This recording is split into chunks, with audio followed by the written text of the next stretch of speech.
목사님 나오셔서 말씀 증거해 주시겠습니다.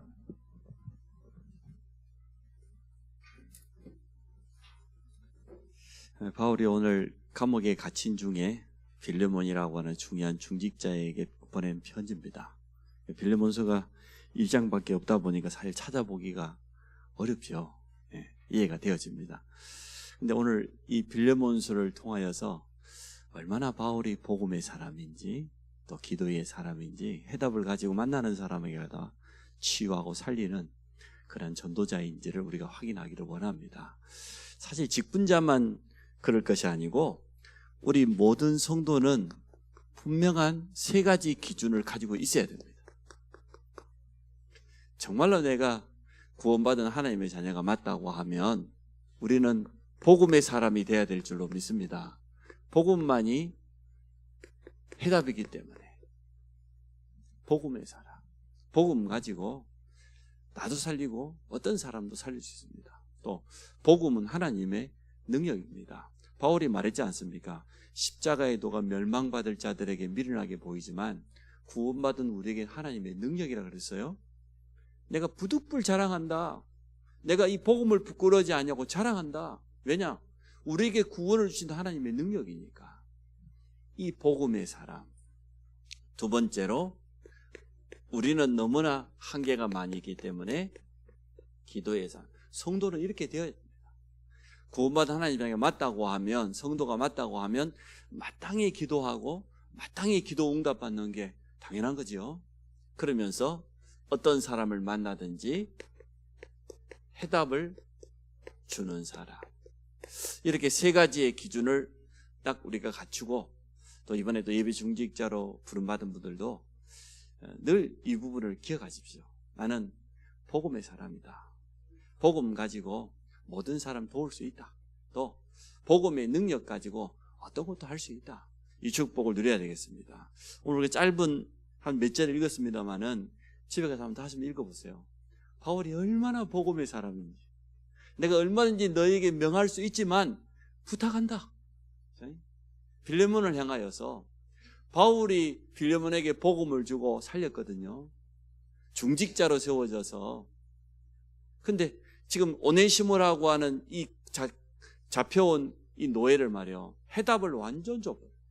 해답을 줄 정도 아니죠. 제자 삼아 버렸어요. 그리고 다시 빌레몬에게 보내면서 쓴 편지입니다.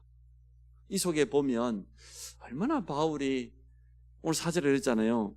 내가 항상 내 하나님께 감사하고 기도한다. 얼마나 기도의 사람인지. 감옥 안에서도 복음을 누리고 기도의 비밀 가지고 만나는 사람의 해답을 주고 또 제자를 키워가지고 갇힌 중에 낳은 아들이라고 그랬어요. 내가 너에게 다시 돌려보낸다. 내가 너에게 명령하는 게 아니고 부탁한다. 전에는 너에게 참 무익한 자였지만 아무 도움 안 되는 사람이었지만 주인의 재산을 훔쳐가지고 도둑질하면 그때는 노예들은요 사형이에요.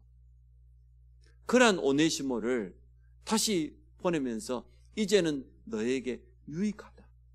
그게 말하는 거 보세요.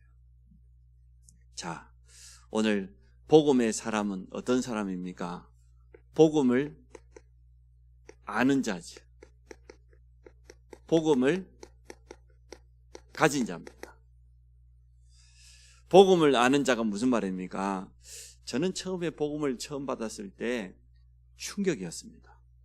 왜 충격이었냐 그러면 성경에 이렇게 우리 인간의 근본 문제와 해답을 간단하고도 정확하게 알려주고 있는데 나는 그동안 왜 그렇게 못 찾았을까? 왜 그렇게 모르고 오랫동안 종교생활하면서 그렇게 헤매고 다녔을까? 충격이었어요. 나뿐만 아니고 우리 가정, 우리 가문이 지금까지 겪고 있었던 모든 고통의 원인이 창세기 3장인데 해답은 오직 그리스도인데 그토록 나는 교회에서 설교를 들었는데 왜 이 답을 얻지 못했을까? 저는 충격이었습니다. 충격 다음으로 온 게 뭐냐 그러면 감사였어요. 야, 이 정확한 복음을 내가 듣게 되었다. 감사해요. 얼마나 기뻤던지 말이에요. 그러면서 진짜 소망이 이때부터 생겨지기 시작했습니다. 우리가 복음 처음 받았을 때 새가족 때가 사실은 열정이 제일 넘치는 것 같아요. 제가 95년도 2월 달인가 1차 합숙을 부산으로 갔습니다. 1차 합숙을 봤는데 얼마나 흑암이 방해한지 몰라요. 이제 막 전도사로 임명받은 지 한 달도 안 됐거든요. 이제 막 받아가지고 원래 부교육자 1차 합숙이 딱 한 번 있다가 없어진 합숙이 있어요. 그거 갔다 오라는 거예요. 담임 목사님이. 가가지고 합숙훈련을 참석하는데 주일 핵심 때 이제 시작하지 않습니까? 이때부터 오한이 찾아오는데 합숙훈련을 마치는 그날까지 메시지 받을 때만 딱 반짝하고 메시지 끝나고 나면 이불을 세 채 뒤집어 써도 몸이 떨리는데 한겨울이기도 하지만 제가 봤을 때는 완전 영적인 거예요. 얼마나 공기가 밤새 잠을 못 자더라. 그런데 메시지 받을 때만 되면 또 막 결박하고 막 또 반짝해요. 마지막에 현장 나갈 때쯤 되니까 좀 살아나더라. 옆에 사람들이 다 놀랬을 거예요. 제가 흑암은 이렇게 내가 지금 가장 중요한 자리에 와 있는 줄 알고 이렇게 방해하는구나. 얼마나 제가 가슴이 뜨거웠던지 그 부산에서 광양 오는 고속버스 안에서 두 사람에게 복음 전했어요. 제가 그런 체질이 못 돼요. 고속버스 안에 옆 사람에게 찾아가고 앉아가고 복음 전할 수 있어요. 근데 그때는 얼마나 뜨거웠던지 요리 쳐다보니까 혼자 있는 사람이 있더라고. 둘이 앉는 사람은 어떻게 앉을 데가 없잖아요. 가가지고 내 자신 소개하고 복음 전하고 영접시키고 또 한 사람 찾아가가지고 그랬습니다. 그만큼 제게는 복음이 충격이었고 소망이었습니다.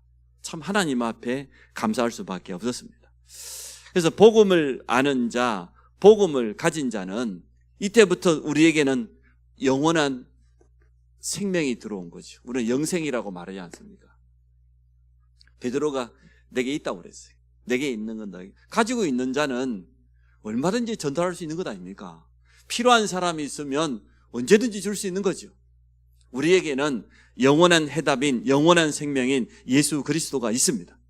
그래서 구원이라고 하는 이 사실을 깨닫고 보니까 구원 속에는 우리의 과거 문제도 완전 끝났어요. 지금 주님이 우리와 함께 하셔요. 우리의 미래까지 완전하게 보장해 놨어요. 구원받고 보니까 내가 영원한 생명을 얻었다 그 정도가 아니고 내 과거, 현재, 미래에 대한 완전한 답을 얻어버린 겁니다. 이게 사실은 복음 아닙니까? 이때부터 나에게는 참 자유함이 생겼습니다. 율법적인 막 회개하고 그럴 때는 그때만큼은 좀 마음이 시원한 것 같은데 안 돼요. 밤새가 소리 지르고 통성해보고 울어보고 해도 그렇지 않아요. 지나고 나면. 그런데 하나님의 말씀이 내게 들어오면서 복음이 정확하게 이해되니까 이때 찾아오는 확신은 흔들리지가 않아요. 너무나 감사하게도. 또 이제는 우리가 복음 가진 사람이기도 하지만 진짜 복음 누리는 자가 되기를 원합니다. 복음 사람은 늘 복음을 누리는 겁니다. 어떻게 복음을 누립니까? 제일 좋은 것은 말씀을 통해서 또 예배를 통하여서 하나님이 내게 들려주시는 그 말씀 속에서 복음을 늘 깊이 점점 더 깊이 알아져가는 겁니다. 우리가 정말 제대로 말씀을 들어보면 이게 복음이구나. 하나님 말씀으로 내게 이렇게 깨닫게 하시는구나. 틀림없이 느끼게 되어져 있습니다. 또 그 말씀을 조금만 묵상하면서 다른 말로 하면은 기도로 또 복음을 누리게 되어집니다. 두 번째 가서 좀 더 설명하기로 하고요. 하나님의 말씀에 이렇게 정확하고도 쉬운 복음이 기록되어 있는데 그동안 못 봤던 거예요. 눈이 열리지 않아가지고 깨닫지를 못했었는데 예수가 그리스도라는 이 한 가지 사실을 깨닫고 보니까 그때부터 성경 보는 눈이 안 열리던가요? 저는 성경 보는 눈이 열리더라니까요. 그전에 몇 번을 성경을 읽었는데 그렇게 이해되지 않았었는데 복음 메시지를 가지고 성경을 그때부터 한 구절 한 가지 개인적으로 읽어보니까 그래서 이 말씀이구나 깨달아졌어요. 그래서 동정녀 탄생이구나. 그래서 예수님은 반드시 부활하셔야 되는구나. 이게 알아진 겁니다. 하나님의 말씀을 통해서 여러분이 복음을 더욱더 누리기를 축복합니다. 기도의 집중 속에 들어가면은 묵상을 통하여서 얼마든지 복음을 누리게 되어집니다. 저는 이 기도로 복음을 누린다는 이걸 좀 더 구체적으로 설명해 보면, 처음에는 제가 구원의 길이 있잖아요. 이 워크숍 할 때 그걸 하나씩 생각하면서 또 그리면서 성경 구절을 생각하면서 이렇게 기도했어요. 너무 좋더라고요. 또 보니까 구원받은 성도에게 주어져 있는 축복이 7가지가 있어요. 그 축복을 가지고 또 계속 기도하고 성경 구절을 또 찾아가면서 확인해가면서 기도하니까 힘이 생겨요. 하나님 말씀에 이렇게 나에게 약속된 게 있구나.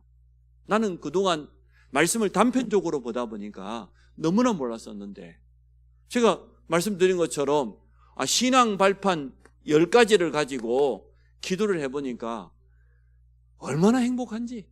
성삼위 하나님이 나와 함께, 하나님의 말씀은 언약이기 때문에 이루어지는데 성도 한 사람 한 사람의 가치가 최고 아닙니까? 내가 있는 곳이 선교지예요. 생사벽의 주관이 된 하나님이 한 번밖에 없는 시한부 인생을 살아가지만 내세를 소망하는 그런 마음을 우리에게 주었어요. 그리고 영원한 하늘의 상급이 예비되어 있다. 이 10가지 발판을 하나씩 누리면서 기도하고, 또 권세를 사용하면서 불신자 상태 6가지를 생각해 보니까 우리 가정이 그 모습이니까 흑암 세력을 하나씩 꺾으면서 지금까지 우리 가정에 왕노릇했던 모든 사단의 세력은 예수 그리스도 이름으로 결박될지어다. 흑암의 통로, 저주의 통로 됐던 조상제사를 비롯한 우상숭배, 각종 미신, 세상 풍속, 속이는 귀신의 영, 그리스도 이름 앞에 떠나갈지어다 말이에요. 정신문제가, 중독이, 불치병이 얼마나 많은지 우리 가문에는. 이 불신자 상태를 하나씩 기억하면서 말씀을 의지하면서 권세를 사용하고 나니까 일단요, 응답이 눈앞에 안 왔는데 내 마음속에는 확신이 생겨요. 하나님은 내 기도에 들으셨다. 정확한 시간표에 응답하실 것이다. 저는 제가 말씀드렸지 않습니까? 교육전사를 하는데 앞집 옆집이 무당이에요. 왜냐하면 무당촌에 가면 반값이 제일 싸요. 저는 그때 처음으로 교육자 생활하는 게 20만 원인가 25만 원인가 사례를 받았는데, 그거 가지고 어떻게 방법이 없으니까 이래가지고 이 방을 하나 있는 걸, 우리 형이 있는 걸 그대로 들어가 살았는데, 옥상에 올라가고 이렇게 쳐다보니까 무당 깃발이 벌써 5개 옆에 보이잖아요. 이야, 대낮에 찾아가려니까 좀 마음이 좀 그렇더라고. 그때까지는 내 믿음이 좀 없었던 것 같아요. 좀 부족했던 것 같아요. 새벽 기도 가면서 그 무당집 대문에 그 묶어놓은 대나무를 붙잡고 주 예수 그리스도 이름 가지고 얼마나 결박을 했던지. 이야, 나중에는 그 집에 찾아가보니 흑암이 다 무너져 있더라고, 이미. 얼마나 기도를 했던지 흑암이 다 무너져 버렸어. 결국은 다 뜯어냈는데 우리 장로님 1톤짜리 용달차를 꾸고 갔는데 한가득이 얼마나 불상부터 오만 우상덩어리가 굴러 나오는지. 불쌍해서 못 봐요. 40이 다 된 막내 아들을 이 무당 할머니가 데리고 사는데 나갈 때마다 밖에서 문을 자물쇠를 잠근다니까요. 이 아들이 정신문제가 와가지고 나갔다 그러면은 한 3박 4일 맨발로 산이고 들로 헤매고 다니고 먹지도 못하고 악한 영에 완전 잡혔어요. 그리고 이 할머니가 시장 보러 잠깐 나갈 때도 불안해가지고 이 아들을 문 열어놓으면 나가버리니까 비참하더라고. 딸네 집들이 있다고 그래서 그 할머니 무당하고 딸네들 전도하러 갔더니 가정이 다 깨어졌어. 딸들이 다 무너져 버렸어. 손자 손녀들까지. 비참하더라고요. 이런 현장을 보면 기도가 될 수밖에 없는 것 아닙니까? 그래서 우리가 복음 한 가지를 알고 보니까 내 자신에 대한 답도 되지만 우리 가정 가문에 대한 답도 되지만 만나는 사람을 봐도 복음의 눈으로 보게 되잖아요. 기도가 될 수밖에 없는. 그래 주일날 예배드리러 가면 말씀이 그렇지. 그때는 원색적인 복음이 막 선포됐으니까 성경 어디를 펼쳐도 그러니까 말씀을 누리는 기도, 또 정말 기도 속에서 이 복음을 누리고 이렇게 하면서 내 자신이 영적으로 많이 준비되는 시간이랄까요? 내 앞에 이게 찾아오는데, 문제가 찾아왔는데 문제도 누리게 되어져요. 또 여러 가지 사건이 생기는데 이 사건도 누리게 되어져요. 복음을 누리게 된다니까. 그 속에서 얼마든지 그렇게 되어집니다. 그러면서 세 번째로는 정말로 복음의 사람은 눈이 바뀌게 됩니다. 복음의 눈. 오늘 빌레몬 복음의 눈 아니면은 이 사람 용서가 되겠습니까? 근데 태어나면서부터 노예, 일평생 동안 노예 생활했어요. 얼마나 어려웠겠어요. 오직 하면은 주인의 그 소중한 것을 훔쳐가지고 도둑질 나왔겠어요. 바울이 쳐다보니까 불쌍한 궁이란 마음이 들잖아요. 여기에다가 정확한 복음을 던져버려요. 오네시모가 인생에 답을 얻어버려요. 사람이 완전 바뀌어져 버렸어요. 변화되어 버려요. 이게 율법의 눈으로 보면 네가 주인의 것을 도둑질해 갖고 왔어요? 아주 나쁜 놈이네. 잃어볼 것 아닙니까? 근데 복음의 눈은 완전 살리게 되어집니다. 뿐만 아니죠. 살리는 눈이 될 뿐만 아니라 복음의 눈을 가지고 되면 하나님의 분명한 뜻을 발견하게 되어집니다. 이처럼 중요해요. 율법의 눈 가지고 있으면 하나님의 뜻이 보이지 않고 사람의 생각이 앞서져요. 그러나 복음의 눈을 가지고 있으면 이렇게 되어집니다. 지금 해야 될 일이 뭐냐 말이에요. 초대교회에 대한 메시지를 주일날 나누었습니다마는 교회 안에 구제하는 일 때문에 갈등이 생기고 시험부가 찾아왔는데 문제 사건 아닙니까? 눈이 딱 열리니까 사도들이 바로 답을 찾잖아요. 하나님의 뜻은 우리가 지금 행정하고 구제하고 이게 아니고 우리는 말씀과 기도하는 것에 전무하고 이거는 중요한 중직자, 직분자를 세워서 맡기는 것이다. 이렇게 하나님의 뜻이 금방 찾아졌어요.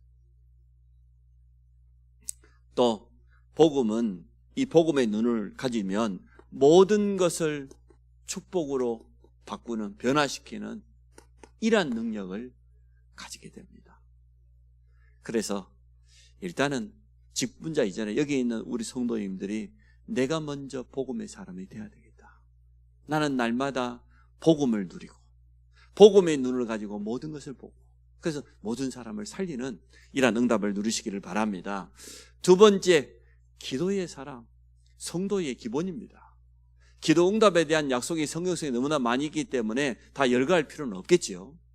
그러나 분명한 사실은 기도는 그냥 되어진다기보다 복음이 이해되는 만큼 기도가 되어집니다. 기도도 이해합니다. 제가 한번 예를 들어 볼게요. 종교적인 기도 있습니다. 타 종교인들 다 기도합니다. 특히 유대인들 종교적인 기도합니다. 마태복음 6장에 우리 주님이 설명했지 않습니까?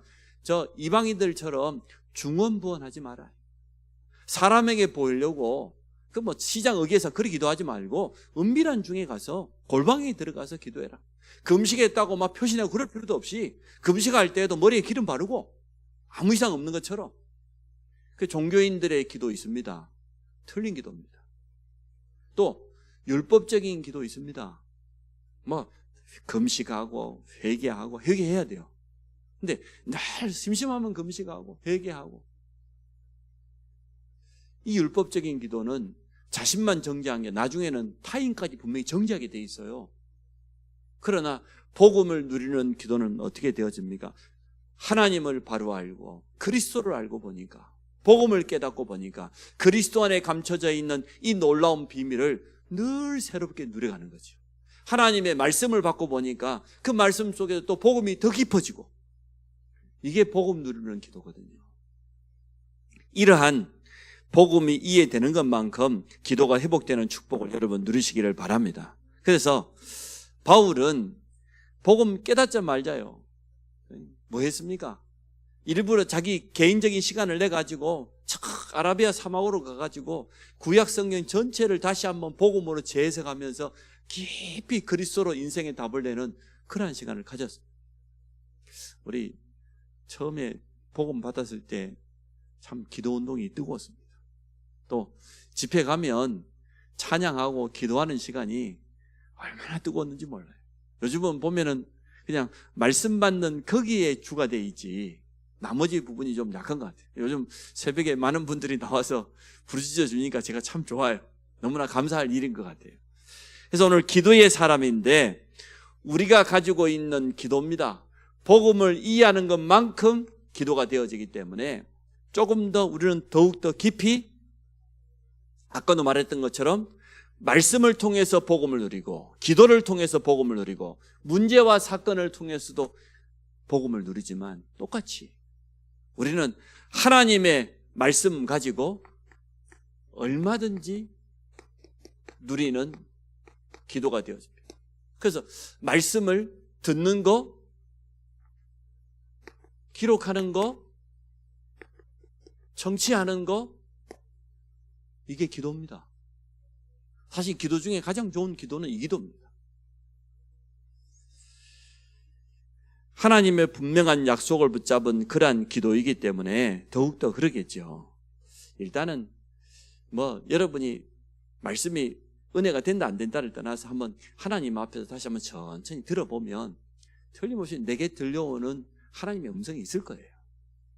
또 말씀을 누리는 기도뿐만 아니라 우리가 이 복음을 이해하는 것만큼 기도가 되어지기 때문에 우리 개인적으로 성경 말씀 그 자체를 조금씩 깊이 묵상하면서 읽어가는 것도 참 좋습니다. 우리가 본문, 설교에 들었던 그 본문만 읽어가고 될 게 아니고, 이제 적어도 중직자가 되려고 하면은 성경이 어떻게 구성된지가 설명했잖아요. 모세오경부터 돼가지고, 역사서부터 돼가지고, 차근차근 설명했잖아요. 그래서 그런 부분들을 조금 알고 있어야 됩니다. 사실은 우리가 가지고 있는 이 성경이 연대기로 돼 있지 않아요. 소선지, 대선지 이런 식으로 분류하다 보니까 뒤죽박죽 섞였어요. 연대기 성경이라고 있어요. 그러면 이제 이 성경 66권이 기록된 연대순으로 또 이렇게 나열을 해놓은 것도 있어요. 아, 성경은 이렇게 만들어졌구나. 이해되어지죠. 그러나 우리가 하나님의 말씀을 하나씩 연구해보고 묵상해보면서 하면은 참 달라집니다. 또 요즘은 참 인터넷이 있다 보니까 도움받을 때가 참 많아요. 단 워낙 신천지나 이단 사이비에서 올리는 글들이 많기 때문에 그걸 분별할 수 있는 지혜는 틀림없이 가지고 있어야 됩니다. 여호와 증인에서 올려놓고 막 올리기 때문에 자칫하면 우리가 개인적으로 자료 찾다 보면 이게 어디서 나온 출처가 어디 된지도 모르고 막 써요. 어떤 경우는 완전 이단이 올려놓은 글인데 그대로 인용해가지고 공과 공부 때도 쓰고 그럴 수 있단 말이죠. 어쨌든 우리는 복음을 이해하는 것만큼 틀림없이 기도가 되어집니다. 하나님께서 우리에게 주시는 언약을 성취하는 방법이 기도이기 때문에 그렇습니다. 근데 저는 이게 제일 필요할 것 같아요. 3집중, 아침, 하나님 앞에서 눈 뜨면 우리 감사하지 않습니까? 기도하지 않습니까? 기도하면서 힘을 얻는, 영적인 힘을 얻는, 또 하루에 나의 일정을 놓고 하나님 앞에 기도하는 시간. 우리는 오늘 가야 될 현장이 있고 만나야 될 사람이 있고 또 눈앞에 닥쳐있는 문제도 있기 때문에 이 부분을 가지고 하나님 앞에 깊이 기도하면서 영적인 힘부터 얻고 또 낮 시간에 하나님 주신 말씀을 가지고 확인하기도 하고 또 필요한 사람에게 전달하기도 하고 이러한 기도가 틀림없이 필요합니다. 우리의 생각대로 우리의 경험대로 판단할 것이 아니고 낮 동안에 일어나는 모든 것을 기도 속으로 가지고 가면 하나님의 뜻을 발견하게 됩니다. 성령께서 우리에게 들려주시는 그 세밀한 음성을 깨닫게 되어집니다. 누구나 그렇게 돼 있어요. 그리고 이제는 밤 시간에는 조금 여유를 가져야지. 말씀을 듣는 것도 좀 여유가 있고 나의 업을 놓고도 조금 더 연구도 하고 준비도 하고 이렇게 하면서 진짜 답을 얻고 진짜 치유받는 이러한 삶 집중이 필요합니다. 물론 새벽 기도 하나만 해도 참 좋은 것 같아요. 뭐 새벽에 직접 못 나오신 분들은 뭐 집에서 하면 되는 거니까, 우리가 일어나는 시간이 새벽 아닙니까? 하다 보면은 뭐 7시, 8시, 9시에도 일어날 수 있으니까 일어나는 시간이 그 시간에 하나님 말씀 조금 묵상하고 기도하면 되는 것이기 때문에 이러한 삼집중을 통하여서 우리의 체질을 조금씩 바꿔가야 돼요. 기도할 수 있는 그러한 체질로. 기도는 훈련이거든요. 처음부터 나는 기도가 잘 된다. 그 사람은 영적 문제가 심각하면 돼요. 시달리고 온 사람은 기도 안 가르쳐도 늘 시달리니까 안 할 수가 없는 거예요. 그렇지 않겠어요? 무당들은 기도 안 가르쳐도 아마 틀린 기도도 뭔 기도든 기도 행위는 잘할 겁니다. 왜냐하면 정시기도에 있던 늘 습관이 있기 때문에. 그런데 가장 정상적인 사람이 기도를 배우기 가장 어렵습니다. 그런다고 여러분 보고 제가 시달리라고 말할 수는 없는 것 아니겠습니까? 시달린 사람은 기도된다니까요.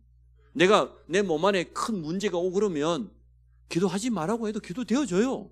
자동으로 되어져요. 그러나 좀 오늘 오신 분들은 좀 정상적인 사람들이기 때문에 이것을 가지고 우리 자신을 조금 훈련할 필요가 있어요. 옛날에 우리 정시기도라고 말했잖아요. 말이 삼집중이지 정시기도 그 말 아닙니까? 아침 시간에는 좀 영적인 힘을 얻는 그런 기도가 필요하다. 낮 시간에는 모든 것 가지고 말씀을 가지고 확인해보고 또 우리가 가진 답을 가지고 또 전달도 해보고 밤 시간에는 좀 여유를 가지고 이렇게 하면서 우리 자신을 치유하고 회복시키는 이러한 시간을 꼭 가져야 되겠습니다.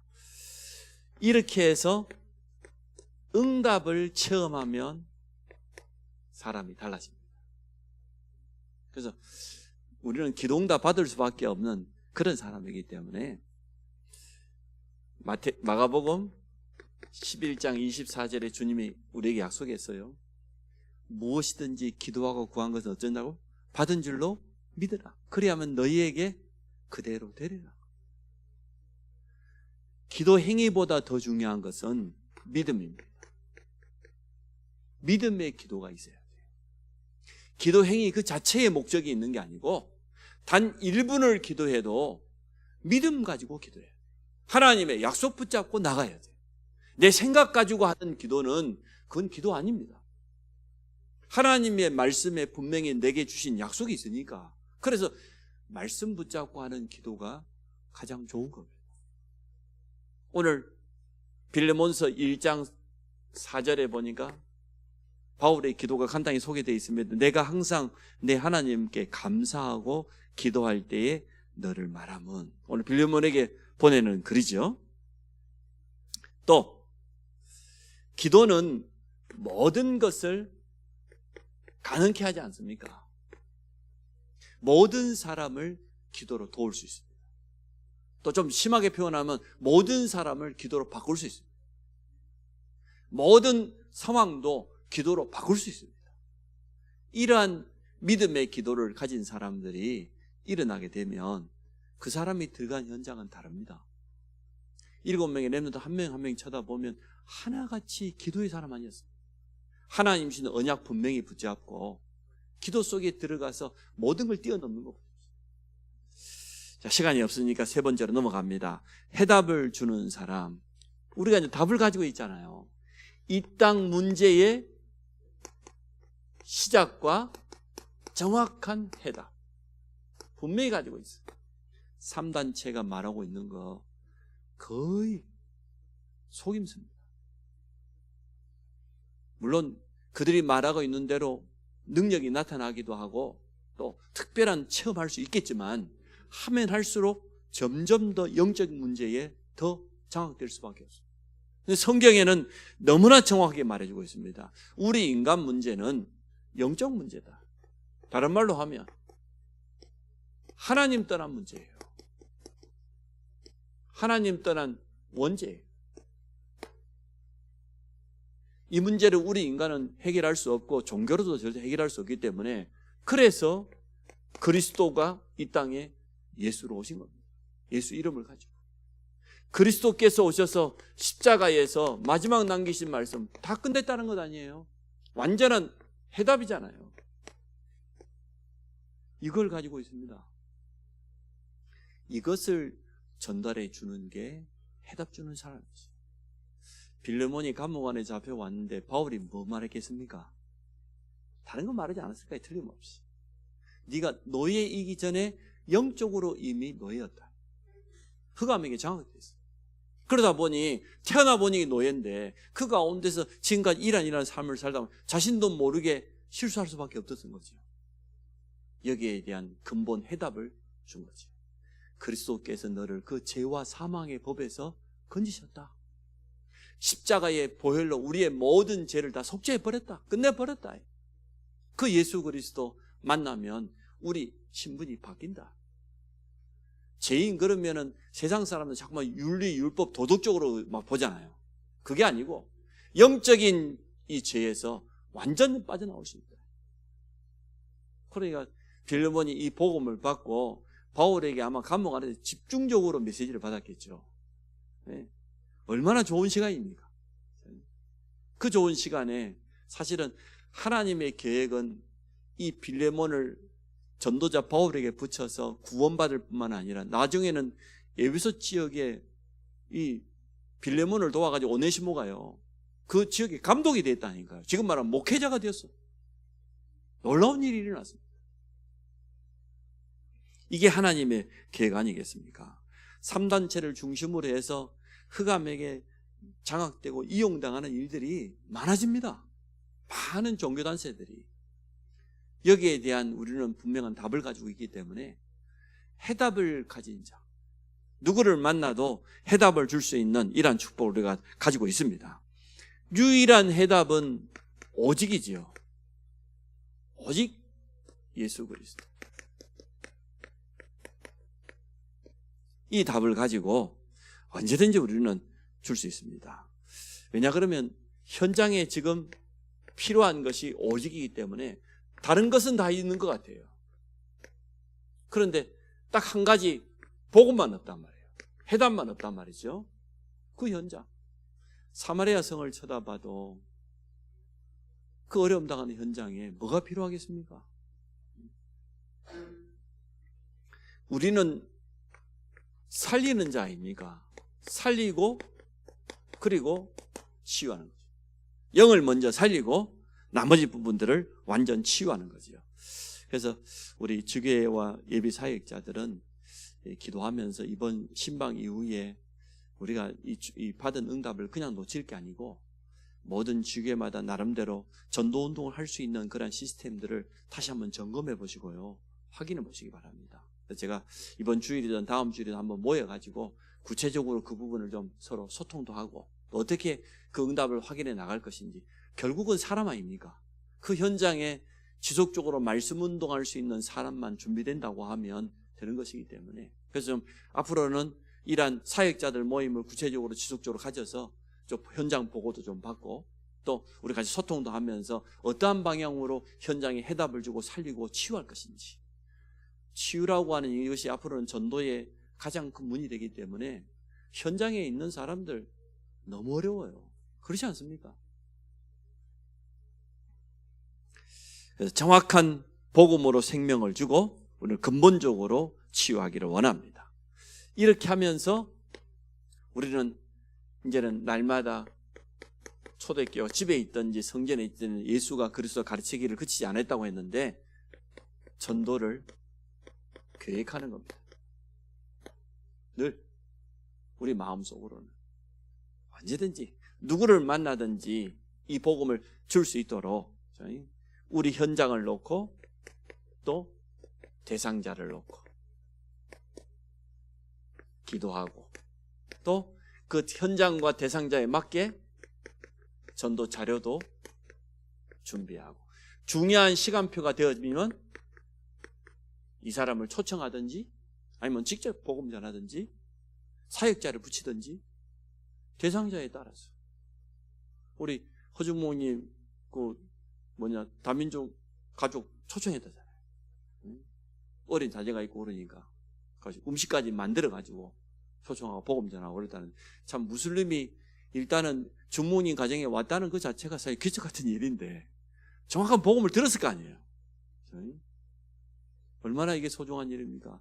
저도 지금 우리 박학원 집사님 회사에 네팔인이 한 10명 가까이 있어요. 그래서 전도 자료를 싹 준비했어, 지금. 전도 자료, 복음편지 3-4명까지 다 준비했어. 그래가지고 이것을 그대로 이제 준비해가지고 내가 네팔어를 할 줄 모르니까 자료를 주면서 이렇게 복음편을. 이제 박 집사님이 이제 늘 만나니까 해야지, 이제. 이렇게 우리가 현장 속에 지금 예비되어 있는 사람들 많아요. 신방해 보니까. 이제 이걸 실천은 해야 될 거 아닙니까? 구체적으로 도전을 해야 됩니다. 자, 오늘 본문으로 돌아가 봅니다.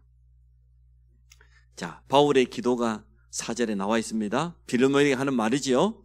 주 예수와 및 모든 성도에 대한 내 사랑과 믿음이 있음을 들음이니 이로써 내 믿음의 교제가 우리 가운데 있는 선을 알게 하고 그리스도께 이르도록 역사하느니라. 근데 그 다음에 보십시오. 8절 9절에 보면 바울이 얼마나 복음의 사람인지 말이에요. 자, 이러므로 내가 그리스도 안에서 아주 담대하게 내게 마땅한 일로 명할 수도 있으나 도리어 사랑으로서 간구하노라. 나이가 많은 나 바울은 지금 또 예수 그리스도를 위하여 갇힌 자 중에 10절에 갇힌 중에 낳은 아들 오네시모를 위하여 내게 간구하노라. 내가 오네시모를 너에게 다시 돌려보낸다. 전에는 너에게 무익했는지 모르겠지만 나와 내게 이제 유익한 사람으로 바뀌어졌다. 복음을 위해서 쓰임받을 수 있는 제자로 변화되었다는 거예요. 한 영혼을 붙잡고 복음으로 해답을 줬을 뿐만 아니라 치유해버렸어요. 완전 치유하고 그냥 보낸 게 아니라 깊이 기도하는 가운데 빌레몬에게 친필로 편지를 써가지고 내가 너에게 부탁한다. 내가 너에게 좀 도움받기를 원한다. 내가 얼마든지 명할 수 있지만 참 복음의 사람이지요. 빌레몬이 이 편지를 받고 얼마나 감동이 되었든지 말이에요. 자기 노예였던 이 오네시모를 동역자로, 종이 아닌 동역자로 받아들이고 나중에는 목회자로 섬기고 그 지역 전체를 복음하는 그런 응답을 누리게 된 걸 보게 되어집니다. 그래서 우리는 복음의 눈이 얼마나 소중합니까? 복음의 사람. 우리는 복음 알고 있거든요. 이제는 이 복음을 가지고 적용하고 복음 가지고 살리는 복음의 사람. 그러나 우리 힘에는 한계가 있기 때문에 하나님의 약속하신 그 보좌의 축복을 누리는 기도의 사람. 기도 속에서 모든 것을 하는 사람. 기도는 모든 걸 가는 게 아닙니까? 그리고 우리는 결국은 일하기 위해서 아닙니까? 해답 주기 위해서. 현장에 해답이 필요한 영혼을 만났을 때 내게 있는 이 영원한 복음, 영원한 생명을 언제든지 전달해주는 감옥 안에서 일어난 거 보십시오. 갇힌 중에서 낳은 아들이라고 표현하는 거 보십시오. 우리가 이런 응답을 누리기를 원합니다. 그래서 늘 기억하십시오. 나는 복음의 사람이 돼야 되겠다. 어떻게 하면 내가 이 복음을 제대로 알고 복음을 누리고 나는 기도 속에서 모든 것을 한다. 하나님 주신 힘 가지고 나는 해답 가진 자로서 해답이 필요한 사람이 있다고 하면 언제든지 이 해답을 줄 수 있는 준비가 되어져서 하나님께 쓰임받는 그런 축복 누리시기를 바랍니다. 살아계신 하나님, 오늘 바울처럼 우리도 복음의 사람으로 또 기도의 사람으로 해답 가지고 생명 살리는 전도자로 쓰임받기를 원합니다. 이번에 새롭게 선발된 예비 중직자들을 축복하여 주시고 모든 성도들 앞에 현장 앞에 이 세 가지 응답을 누리는 증인 되도록 축복해 주옵소서. 저들이 예배 드릴 때마다 말씀 속에서 더욱더 깊이 복음을 알아가게 하여 주시며 또 그 말씀을 묵상할 때마다 기도의 깊은 영적인 세계를 체험하게 하여 주시며 현장에 설 때에 담대함을 주시고 정확한 해답을 전달할 수 있도록 축복하여 주옵소서. 예수 그리스도 이름으로 기도합니다. 아멘.